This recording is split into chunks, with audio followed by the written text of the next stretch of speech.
So what's Tom Leppard done that's Okay, the going new on? thing. He's my hero. Yeah. Hello, caller. Hello? Nope, still nothing. All right. I guess we're still testing out the phones. So, if you, Next time I'll answer it. yeah. Anyway, caller, please, keep Try back. trying. We'll try to get you in here if we can. Let's see here. We'll talk about Mr. Mayor Tom Leppard. He's got this thing called the Passport to Health Fund. It actually got a $45,000 grant given to them by Walmart. So thank you, Walmart, for that. And this all goes to the I Move, I Eat, I Live program that they're going to try here in DISD. This is mostly they're taking 5 of the high schools here, and they're starting off with freshmen, because once you get into your freshman year, you're 15, you know more about your body. Most of them are getting much more involved in athletics, things like that. And this is really where some of the childhood obesity really starts to hit home, because you get into high school, if you've been big, you keep getting bigger and bigger and bigger, so they're trying to head this off. So there's a few schools that have, in fact, we'll name them off right now: Carter High School, Lincoln High School, North Dallas High School, Woodrow Wilson High School, and the School of Health Professions in Townview are part of this pilot program. They're doing it this year just to work the kinks out, see how it works, and get feedback from the teachers, from the students, and see how this works and what they need to change as they start to expand this throughout the rest of the schools. So it's not costing anybody here in Dallas anything, because they got a grant straight from Walmart, which I think is really pretty neat. So that's $45,000 that goes straight into it. I believe it's $150 per kid is what they're spending on this program. And basically what they're doing is they're looking at diet, nutrition, a little bit on the exercise side, and trying to help these kids, figure out what they really need to eat for health for the rest of their lives. Yeah.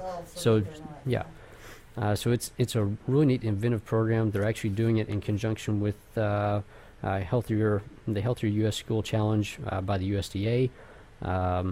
Actually, the Healthier U.S. School Challenge is the USDA's gold standard designation for schools that create healthier school environments through the promotion of good nutrition and physical activity.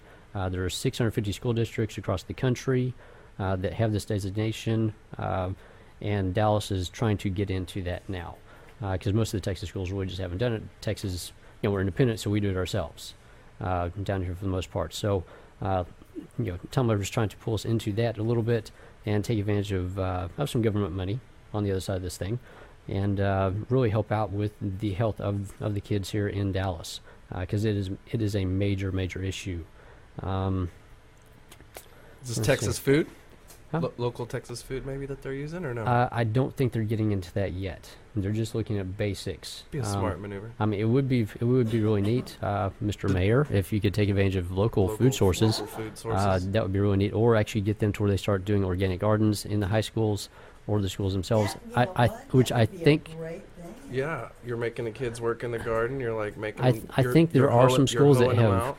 I think there's some schools that have looked at doing that, and for some reason they have not been able to, from some legal standpoint, because, well, there's child labor laws that come into contact with that. Definitely. There's also I mean, the schools have the schools are also buying food from food processors, stuff like that, different companies. So once you start doing that, they start complaining that, well, we're going to start losing money because you're growing everything there. Which So would that's not happen anytime soon. But yeah, that's not happening. So Yeah. I'm sure private schools can get away with it, but public schools, I think there's some roadblocks with that. I haven't really looked into that issue yet. So if I'm wrong on that, somebody let me know. Well, you were talking about Washington earlier and them all getting together. You think that was maybe some points of discussion to say, why don't you get your food close because to where you are? If you look at who's putting this on, Grocery Manufacturers Association and Consumers Federation of America, no. There is nothing there to deal with anything local for grocery for grocery supplies. So they're still looking at the big mass manufactured stuff. So the people there at school can just rip open a box, throw it in the yeah. Throw So it in the heater and get her done. yeah, in and out. But yeah, it is good to see that they're trying to do this here in Dallas. They're trying to do their own program. coming up with their own thoughts and ideas and philosophies on it, and seeing what really works to get the kids to change what they're eating.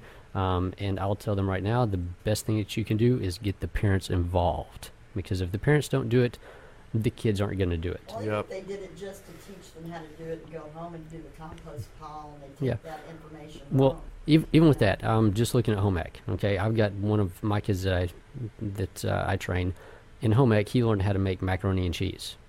I asked his mom, I was like, are you serious? That's what they spent their time making, was macaroni and cheese?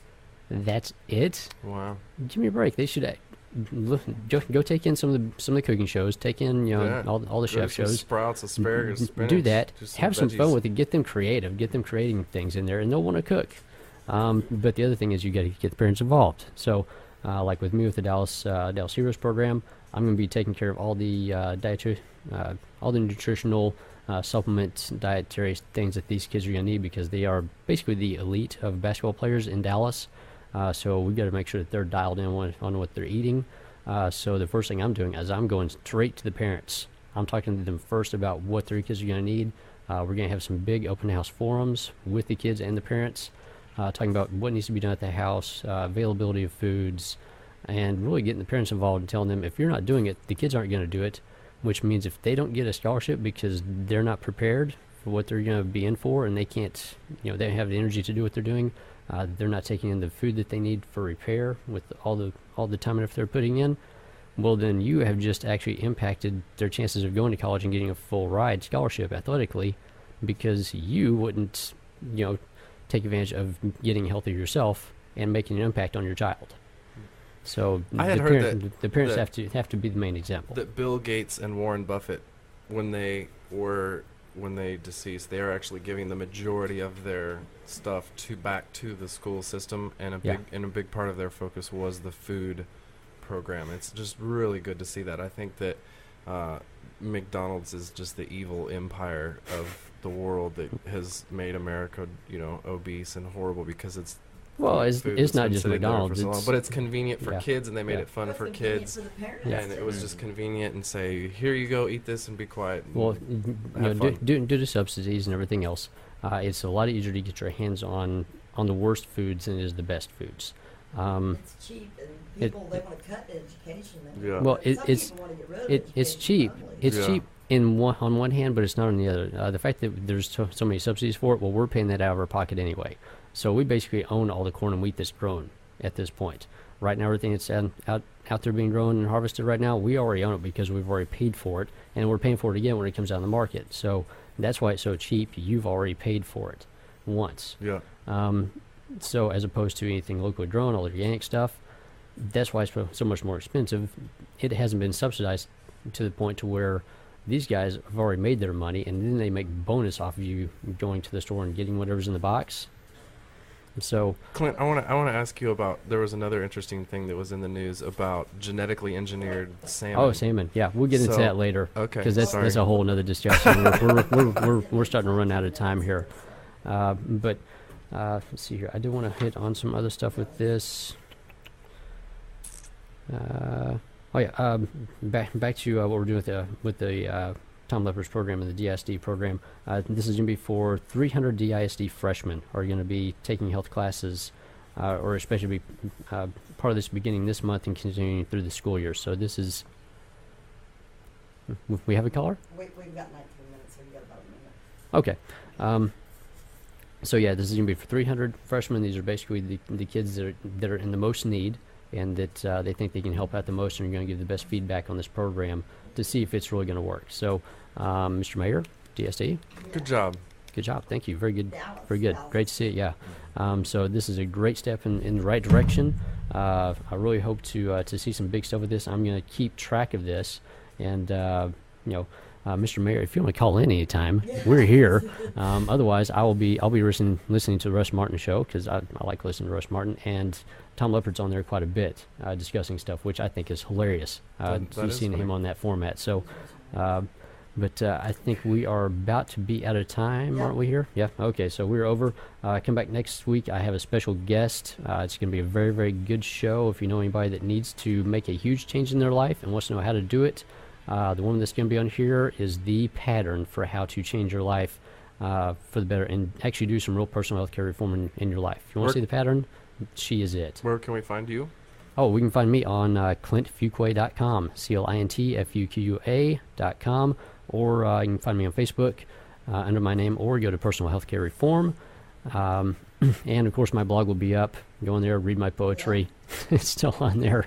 And tell me if you like it or don't like it. And I will have a new blog up for y'all later this week.